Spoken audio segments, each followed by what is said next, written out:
Hi, book club members. I'm Jen, And I'm Carrie. and this is Warhammer 40k Book Club, where we read from a crag. This is episode number 141, and our book is Eidolon, the Auric Hammer by Marc Collins. It tells a story about, you'll never guess it, Eidolon in the Warhammer 30k universe on their road to the siege of Terra. We posted several questions on our website, WH40kBookClub.com, and we encourage participation in our conversations via YouTube, our site, or Encrypted Vox channel. Spoiler warning, if you haven't yet read the book, definitely check it out before listening to this episode, as we'll be discussing the book from start to finish in great detail. With that, let's dive in. As always, Carrie, did you enjoy the book? No. Wow. No, and I was just bored. And I was bored because I don't care about Eidolon. I never liked Eidolon. Were there some things that were interesting? Like some of his insights into Fulgrim and the Legion and everything? Sure. But generally, I kind of don't care about Eidolon or the Emperor's Children. I like Emperor's Children and Fulgrim pre-heresy.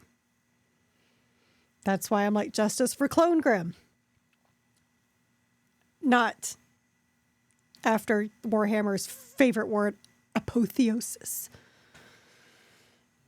That's gonna, whenever I do make my bingo, that's gonna be on there for sure. I did not enjoy this book either. I was a little bored by it. However, having said that, it is definitely because I also am not an Eidolon fan. I was talking with some of the folks in Discord, and some of our friends in Discord really did enjoy this book, and I could see how, if you were an Emperor's Children fan and if you were specifically an Eidolon fan, I could see how you would really enjoy this book. It just, if neither of those categories apply to you, this will be a difficult read, because you really do have to be emotionally invested in Eidolon as a character, and I'm really not. No, I mean, I didn't like him way back, even in the Fulgrim book. Before then, go back to, what was that book? Book 2, False Gods. Didn't like him then either. He's just not. I mean, I'm too goody two shoes. All right, for someone like Eidolon. Let's just be fair. Like, look at the way I play video games. I'm the paragon. I'm not chaotic good, but I'm very lawfully good or neutral good. I just don't do the chaos and evil. And I think that if you're really into that, like you were saying earlier, then this book will speak to you. But I'm just not. And honestly, I find everything to do with Slaanesh is just nasty. Like, at least like with Nurgle, it's like, it's gross, but I can be like, oh, that's so gross. But I can tolerate it. And I think it's mainly because I find some of the Death Guard to be funny. I don't like anything about the Emperor's Children. I think I'm there with you. Well, okay, before we dive into all of that, let's talk about what part stood out to you. Was there anything about the book that you did enjoy? Like I said, it was like, yes, some of, what's his nuts, insights. Eidolon, that guy. That one guy. Yeah, but like when he was talking to Fulgrim and he said, we are all the products of fathers who cared too little until it was too late. I mean, that sums up pretty much the entire Horus Heresy in a nutshell right there. And I enjoyed, parts where Fulgrim was kind of talking about how he was kind of disgusted with Horus and the sons of Horus. He was all on board with Fulgrim until Fulgrim became a demon. He was like, I'm not really into this stuff. Like, why did you guys do this? Like, with all the preaching about how, the Emperor is not a god and there are no gods, you guys do this. And you're not even the same people anymore. And Eidolon, got a full view of that when Fulgrim was just like, yeah, so when I killed you, part of your soul stayed in the warp, and I just thought it'd be fun for you to just, meet him one day. Why? To toy with him, because that's what Fulgrim does now that he's a demon. I mean, to be honest, I haven't forgiven Fulgrim since what he did to Perturabo. Same, What was that? actually. Angel Exterminatus? Yeah, Like to quote Graham McNeil on Twitter, Purty was done wrong. yeah, Peter Turbo was done completely wrong. And I did like that Eidolon kind of mentions that in this too, that Yes. he's like, huh, yeah, I have a little bit of sympathy for him now. I did like his conversation with Fulgrim. I kind of wonder if Marc Collins might share some of my views on Fulgrim, or maybe unintentionally, or maybe like his view on Fulgrim just plays into my view on Fulgrim. I also, one of the things that really stood out to me, and I didn't write down the exact quote, which I should have, but it was one of those things where I was like, oh, yes, exactly that. It's when Eidolon was kind of musing on the lyric blade, right? And because one of the things that I've always said, one of the things that I've always subscribed to is I don't think anybody else would have fallen to the lyric blade. And he's like, the lyric blade, we were the only ones who would have fallen to it because it attracted like to like. And only those chasing perfection would have been drawn to its song. And that was all the Emperor's Children's vibe, right? Like they were chasing this perfection, like they were drawn to the arts and all of this. Yeah, I totally forgot he said that. That was a really good quote when he was, I really liked that when he's just kind of musing on it. But then on the other side of it, right? Like he's just like, yeah, we probably were the only ones who would have fallen to that. Oh well. Like, I mean, what's he gonna do now, right? Pretty much. I really liked that piece. I thought that was very fun. I also really did like this reveal that this entire book was just kind of Fulgrim being bored before the siege. Like he's just like, I wonder what Eidolon's up to. Oh, it'd be fun. Like, I haven't really bugged him since I cut off his head. Right? Like, what else could I do to torture this guy? But then show him that I'm doing it because I love him. It is very much. Oh man, Fulgrim is now okay. I don't want to make it sound like the rest of the Chaos Primarchs are really good dads, but Fulgrim really is an emotionally abusive father, right? Like he is. There's just something not right with that boy. The one Chaos Primarch that I think actually does love his kids, does love his sons? Mortarion. Yes. Which is, I would absolutely agree with that. Which, that's like the whole thing with Nurgle, right? Grandfather Nurgle loves you. In case you guys can't tell, he loves me a lot right now. I think Mortarion probably is the goodest of the Chaos dads. It's unfortunate he ends up being the grossest. I don't like Fulgrim, man, but I liked that concept. And here's the thing that I thought was really good about this, and this is, I'm going to give Marc Collins a big crisp high five about this. I think if you don't like Fulgrim, you read this and you're like, this is the thesis statement for why I hate this character. But I think if you I can't disagree. I can't disagree. That's 100%. I think if you do like Fulgrim, you probably read this and was like, and this is why I like Fulgrim. Like, I think if you've made peace with that aspect of his character, you probably read this and thought this was really fun. I could see that. Oh, look at Fulgrim. He's just playing another game with his kids. Oh, you. It's just... There he goes again. Let's talk about Eidolon because he's been through it. He's seen some stuff. He has been through it, and for that, like, I do kind of feel sorry for him. Oh, you know what? Okay, actually, this bridges well. Because I was gonna say, oh, I forgot there was one other thing that I wanted to discuss, but this bridges nicely into this. This is classic. This is classic Fabulous Bill that they reference, right? He is the product of the monstrous Bill, right? Because he's talking about like Bill's gifts, and he's like, oh, they all come with a price, right? And mad scientist Bill. I have a little bit of sympathy for Eidolon. It's hard to not when he's describing like his existence, right? Like the pain that he's in, and just and like how Fulgrim treated him. Like All right, go I ahead. want... Go ahead. Do your quote from Soap Dish. We cut her head off. I looked it up. So sew it back on. Exactly that. It it was one of those things that I always thought was a great character beat for Fabulous Bill, because it did show like what a just despicable person he was, right? Well, even Fulgrim in that book, gets bored, even cuts his head off. Wait, was that a book or was it a short story? I can't even remember if it was a book or a short story where he cuts off Eidolon's head. I think it was a short story because it was told from the point of view of my favorite Emperor's Child and yours, Lucius, the Eternal Blade. But it was like at the end, there's like a little, coda at the end where it has Fabulous Bill bringing his head back to life, just the head. And it's just like, oh, I'm not done with you yet. Because all I could think of was like, the heads in the jars in Futurama.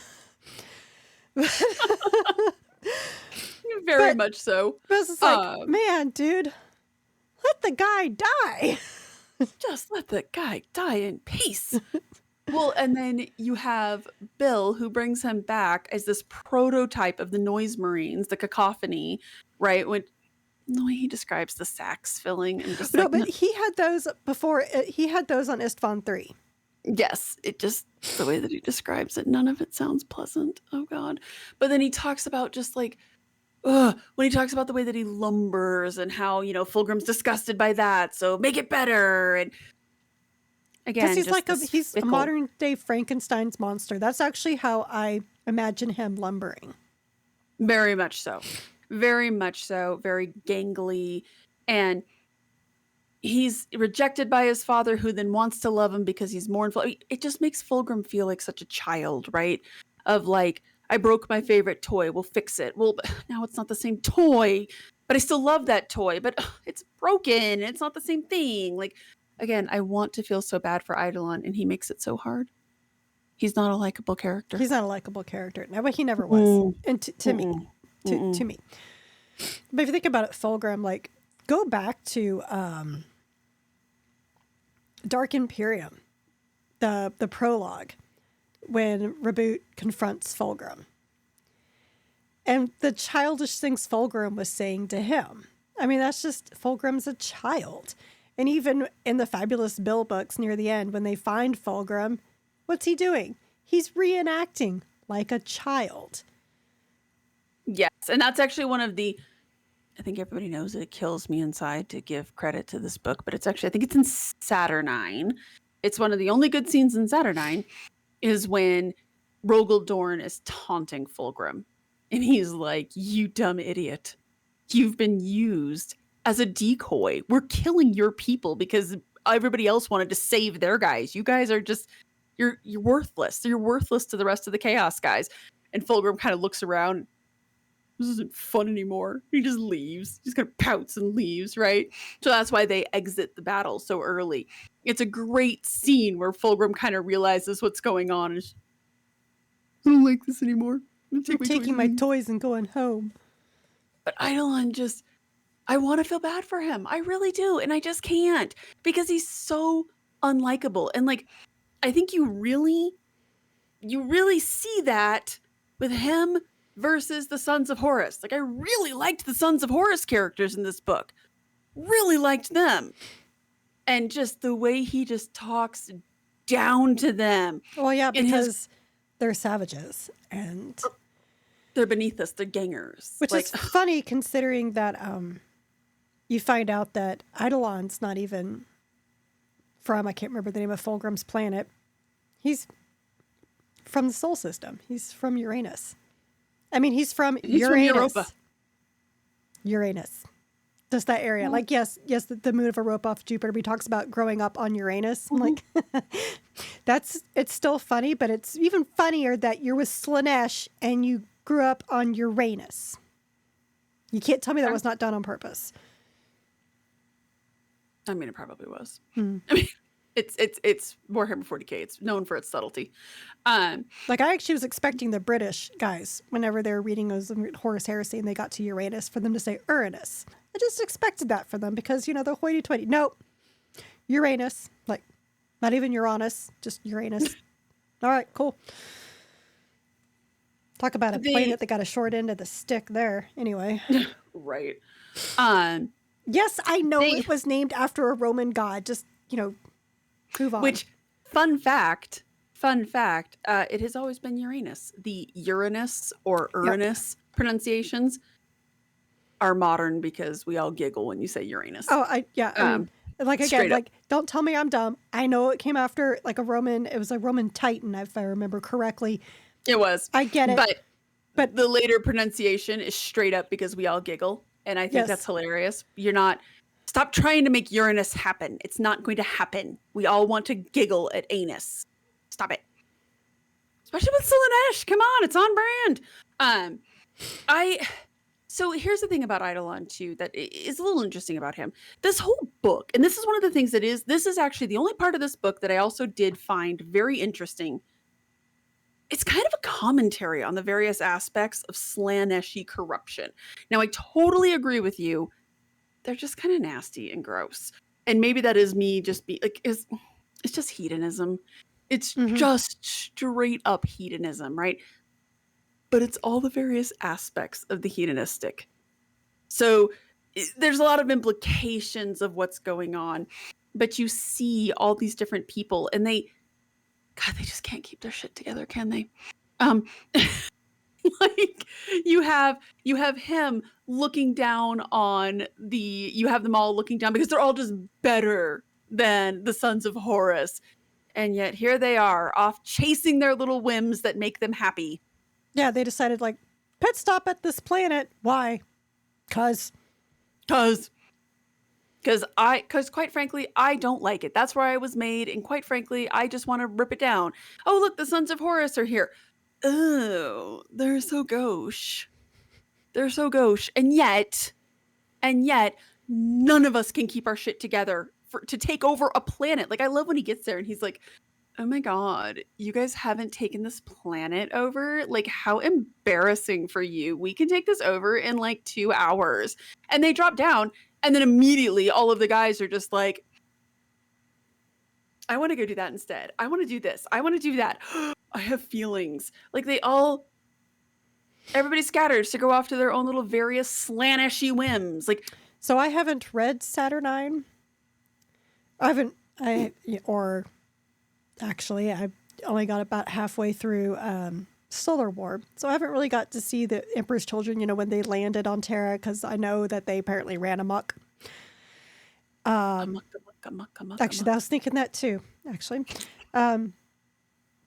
So this almost like a prelude to that, I think. I think it was a direct parallel that he wrote for that. It's be like, yeah, we like pit stop. We're just going to hang out here for a minute.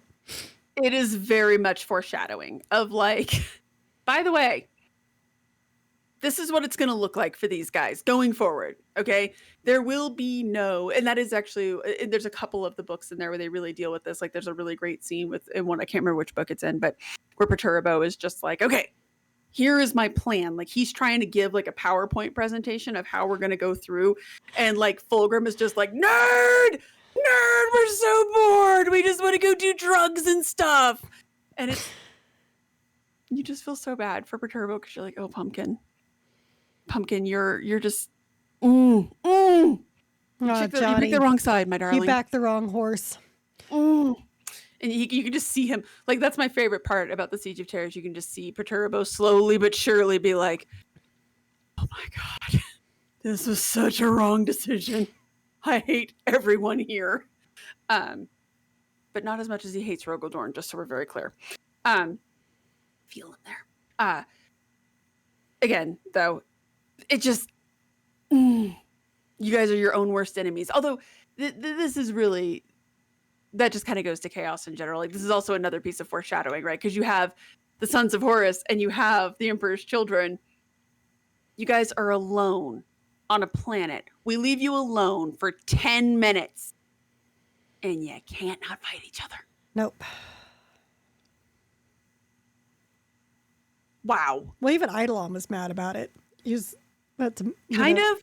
Well, he was like, he's like, I mean, I guess if we're going to, fine, but I didn't order this. And it's like, who started this? Like, It's like, at a standoff and someone fires first after you've already said hold fire.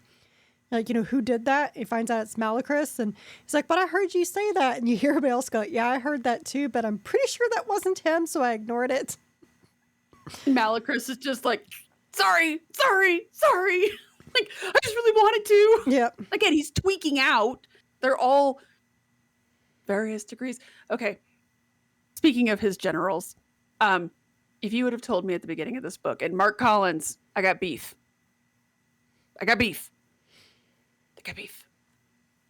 So I was like reading this book, right? And I'm like, I don't care about any of these people. I really don't care about any of these people. And then Vociferan starts to like go a little schizo and fully fall into like the pleasure of slaughter, right? And then I was like, oh no, not the perfect blade master.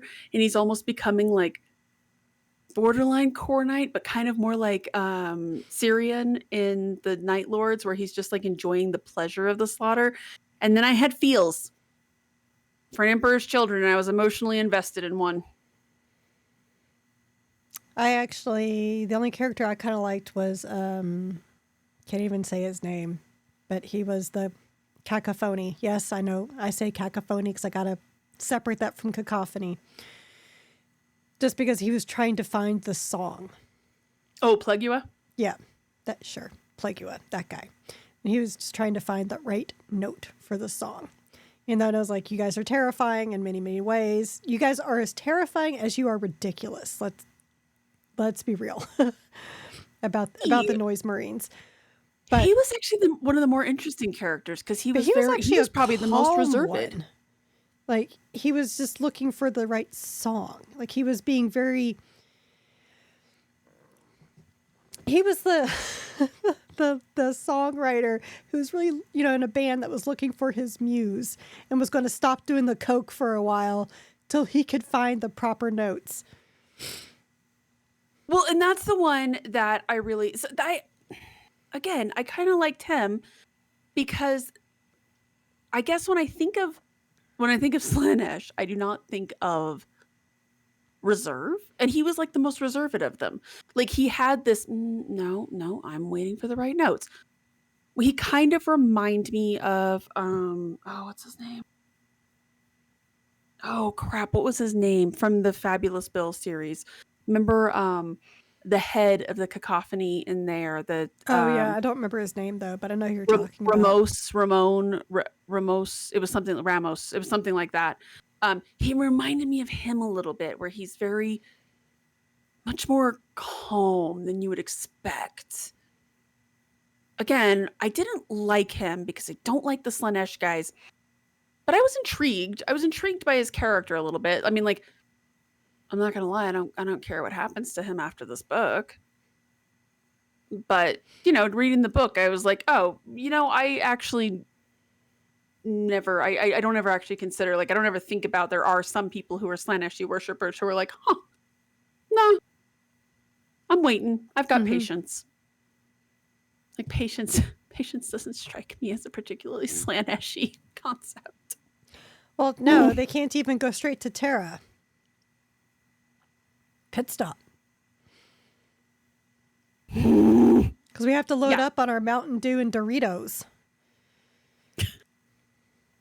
I saw recently on Instagram that Mountain Dew is the cigarettes of soda, and I mean, it's just like, seriously, it's like, does anyone want some road snacks? Can we use some more road snacks? You can always use more road snacks.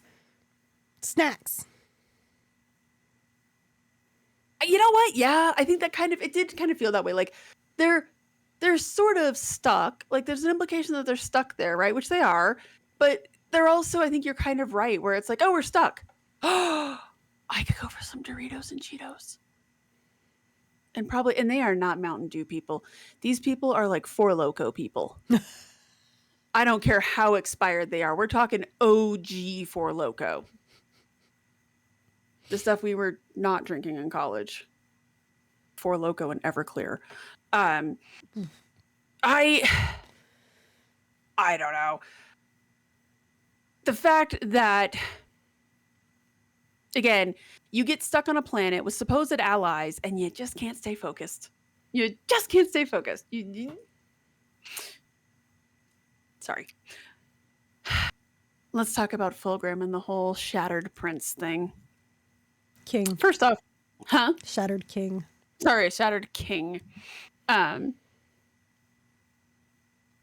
you intrigued by it? Nope. I mean, was it just because the cowl was coming from inside the house?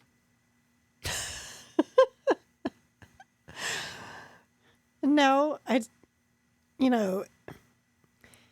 to me, it's a tired trope or cliche, whatever you want to call this, with, these demon spirits trying to entice them. And the fact that it was from inside the house didn't make it any more intriguing to me. I was like, oh, okay, wow, I never saw this one before.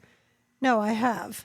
And I feel like every chaos leader goes through this at some point. And maybe it doesn't help that I read, all the Horus Heresy. Also, I just finished reading the short story anthology Blood of the Emperor, which was not good. But I will say I'm glad I did read it beforehand, because I actually did not know that Cathonia was the land of gangs until that short story. But there was some instances of that, of the demons meeting with them and trying to talk them into being on their side. So to me, it's done. It happens a lot. So the fact that it happens to Eidolon, the fact that he was it's kind of disgusting how what Horus has done, and now Fulgrim has, become a demon. We're not supposed to be, a part of this, and everyone's going to worshiping these demons. This is ridiculous. This is dumb, and I'm disappointed in everybody. That's an open invitation that he's going to get courted by a demon. Right. Here's where I struggled with it. So the whole Shattered King thing, I suspected the call was coming from inside the house, but it's pretty much solidified when the name of the doctor, Von Calda. Thank you. When he drops down on the planet and Eidolon is talking about how, oh my God, the Sons of Horus, they're doing this. And he kind of gives them a look. I was like, yep, there you go. The call's coming from inside the house. You're absolutely correct, this idea. But here's the thing, is that everyone was kind of hearing, they kind of implied that everyone was hearing the Shattered King, because they would go over to Malacris and he's hearing the Shattered King. But then this is all just Fulgrim messing with Eidolon. So I don't feel like everybody was sort of hearing this call and this chant, but then it was also really just targeted at Eidolon, and then it was part of his soul, but then it was also a demon. And it felt like it was trying to be a little too many things at once. Pick a lane. Either this is the other half of his soul, which I'm like, yeah, that's kind of interesting, actually. The idea that you are soul shattered, that would make a lot of sense, right? We killed you. Your soul went to the warp. We didn't grab all of it back. Is it fully a demon? Is it corrupted? What? I needed a little bit more to understand what was going on here. It felt like it was just trying a little too many things going on with it. Maybe that's just me. It did kind of feel that way, but I also feel like that's just kind of the Emperor's Children way. Too many things going on at once. Honestly, yeah. They're pretty busy. They have a lot of things that are going on. It also made sense for everybody to be hearing it, because if it really was Eidolon's other half, his part of his soul that's missing, it would make sense that everybody's hearing their commander's orders. But there's that section where it was telling Malacris, you could be the leader or something like that.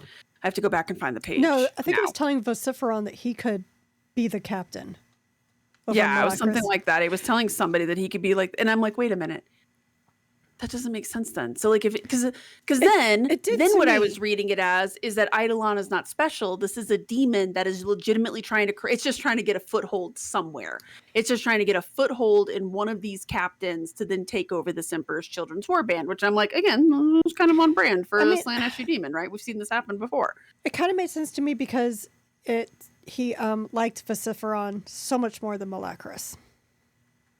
So it makes sense that the soul would be trying to entice Vociferon. It's you should have been captain. Because Eidolon doesn't like this guy anyway. Right. But if it's Fulgrim just using this to mess with Eidolon, why is it even bothering with Vociferan then? I guess what I'm saying is I to just sow didn't really more understand, discord like, because for funsies, I don't know.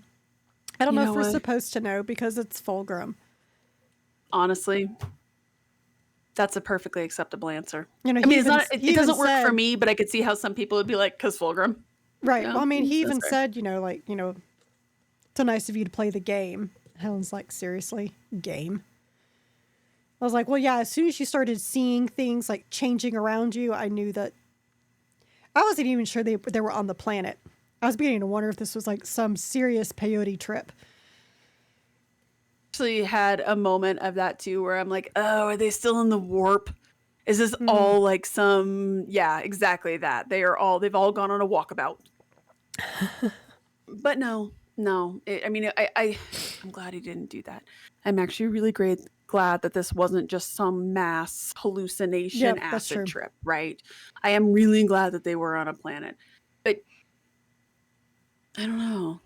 It just, again, I don't like the Emperor's Children. I don't really like the warp bury, and I don't like Slaanesh.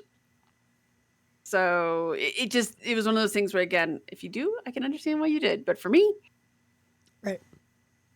it was firing on empty for me.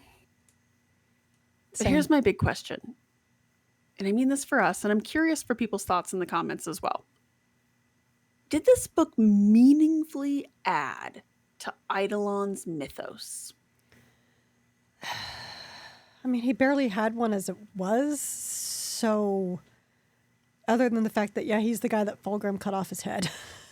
And then Fabius Bile sewed it back on. I mean, that's really all Eidolon's ever really had. Because aside from that, he gets not mentioned again in the Horus Heresy. That's kind of true, huh? And honestly, And of course, I haven't read Siege of Terra, so I don't know if he gets mentioned there either. I have picked and choose. I have like so haphazardly read Siege of Terra that I don't recall him being mentioned. And I asked my husband, since he's read all of them, I was like, Eidolon, and he's just like, I don't remember, because Emperor's Children, he doesn't really care either. He's like, I don't remember him, but that doesn't mean anything. He probably could have been in there. Maybe there was a large portion of the fan base that was like, where is Eidolon? Could be. Maybe, I mean, maybe he really is. Maybe he's in one of the books. He's in the Abnet verse.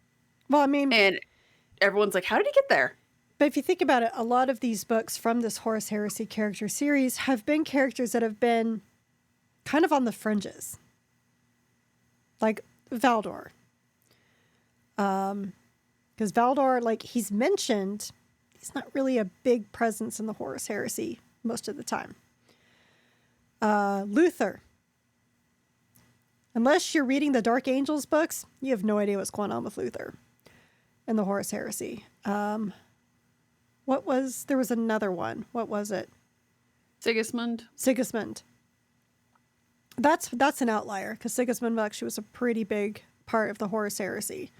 And he's pretty prominent in the current Siege of Terra book that I'm reading. Yeah. Okay. It's almost like we're kind of going through the first captains in a way, right?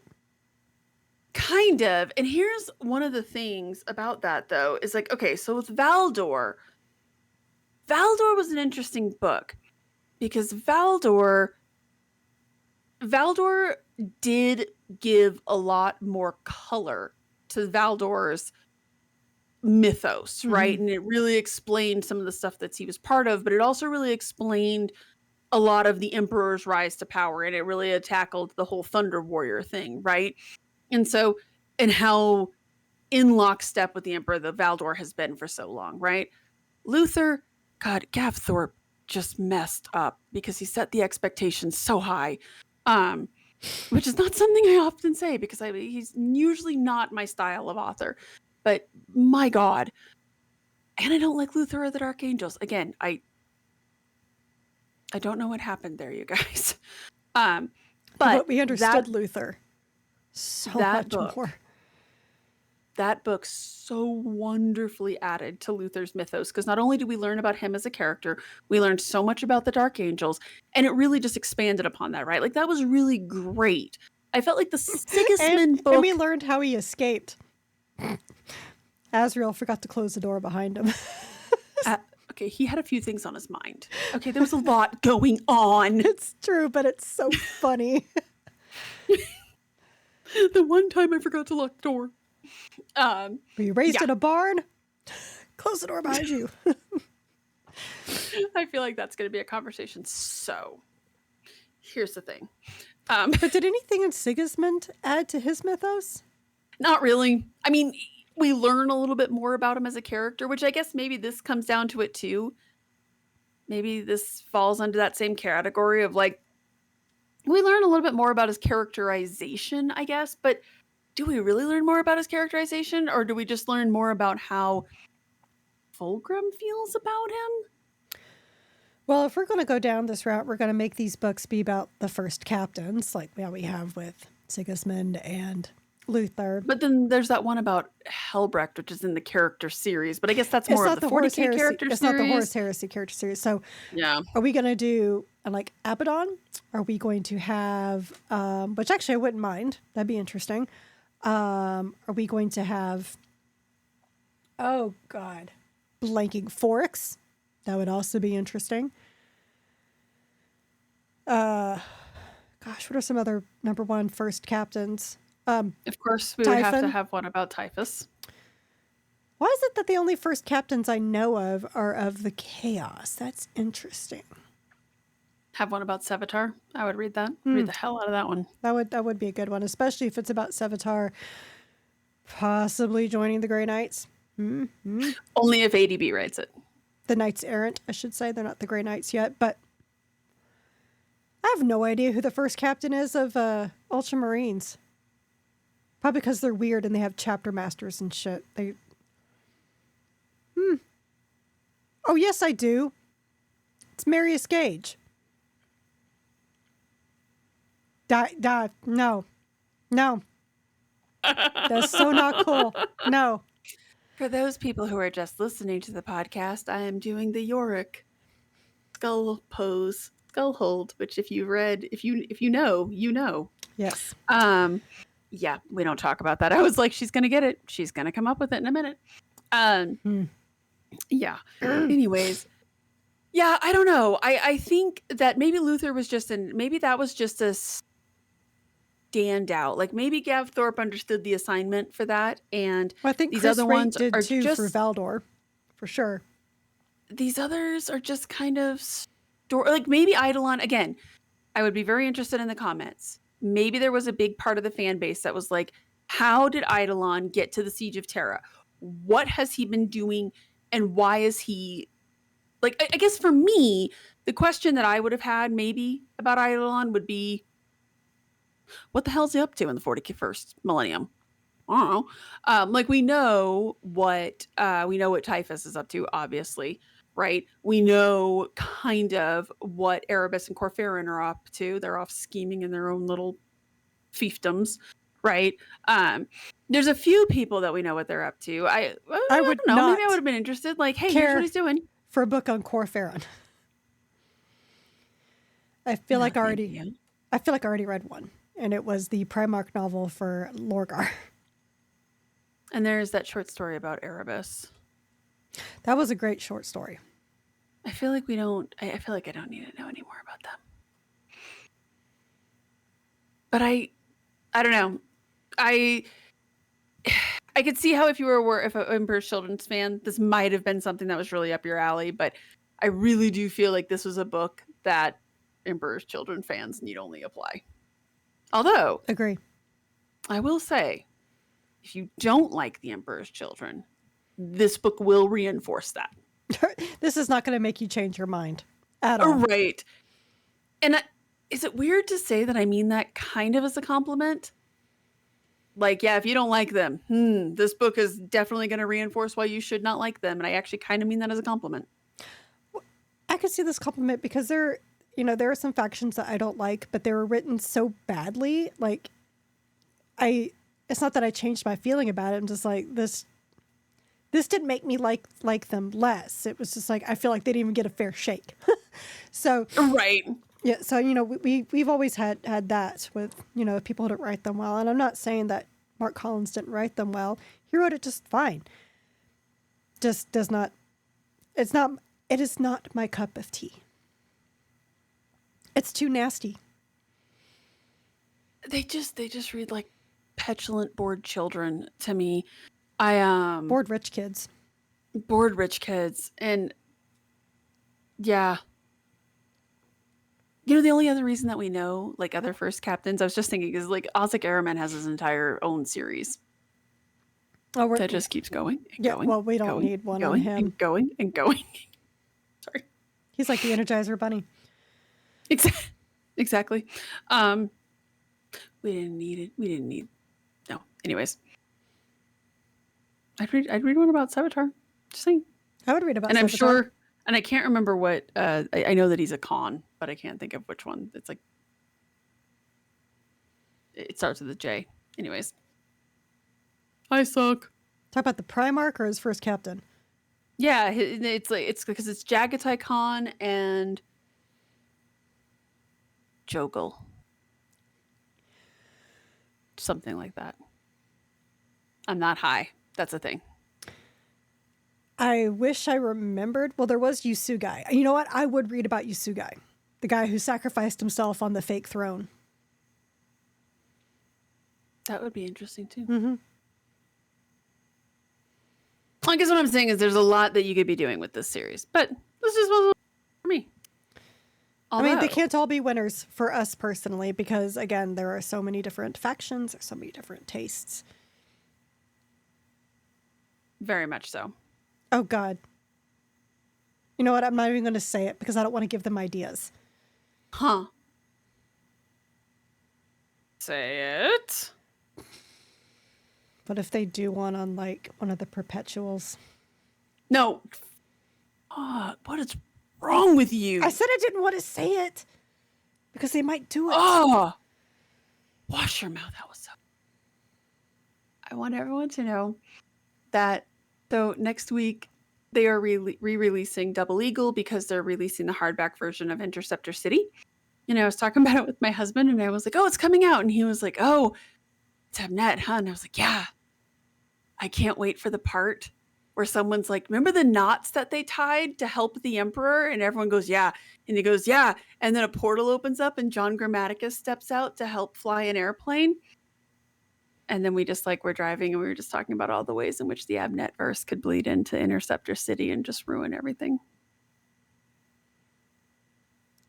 Please no. Think of the children. Think of the children. Little fancy knots. And then everyone can have a giant Yu-Gi-Oh battle. Just like the Emperor and Horus. Haha, you just activated my trap card. They literally have a Yu-Gi-Oh battle. Just so we're all very clear. Can't wait. I know. I'm so excited that I've given you this gift. But the good news is that we stepped back in time to go to the 30K. Next book is going to be 40K again. And we are finally getting to read Stephen B. Fisher's Broken Crusade. Very excited to read some more Black Templars. This linen finish is not. I'm not really a fan of the linen finishes. I got one book that has it, and I'm just not really a fan. Okay. Let me explain something. I really like the linen finish because I love the way they feel. These things attract cat fur. Just dust in general. Mm-hmm. The fact that I have to roll a book. And it probably wouldn't be so bad if it wasn't white. Because the Minka Lesk, the fourth book, I got that. And it's the linen. It's been sitting on my bedside table for a while. I picked up books that were on top of it, and the thing is just covered in, I don't know, stray dog hair and dust because of that linen. I'm like, God dang it. Can't Oh, even yeah. touch this thing. It's so gross. It's like, I think like it absorbed all the dust that my other books would have attracted. And it's just like, oh no, I'll take you. It's like Yeah, a exactly. magnet. Oh, I could land on the paper, but I mean, just like linen clothes. That's one reason why I don't have linen pants anymore. The other reason is because you have to dry clean and then iron them. And I don't iron. yeah, iron. Fortunately, we don't have to iron this book. Just roll it Just with one clean of the it. little roller things. Well, I don't have to clean mine at all. So, You might have made the smarter decision. and it's not pretty. gonna lie. I still like it. Oh, it's very beautiful art. I'm very, very excited for this one. So back into the 40k universe. That's right. Even though Carrie's hand-drawn art down here is quite lovely. It is. It is. I worked very hard on that. You should all be very thankful. Take us out, Carrie. Yes, because I need to go to bed. You should do that. Nurgle has claimed me, people. It's so pathetic. So you've listened to the Warhammer 40k. Bleh. You know what? You guys know. You just listened to about Eidolon. We're going to discuss Broken Crusade next. You know that we're not affiliates. You know where to find us. YouTube, Spotify, everywhere you get podcasts. We have a Discord. Come join it. And we have a site where we discuss things. Please stay a while and read from a crag. Cheers, everybody. Not Slaanesh. Because Slaanesh is nasty. Nurgle is gross. Slaanesh is nasty. I'm glad we have come to this conclusion.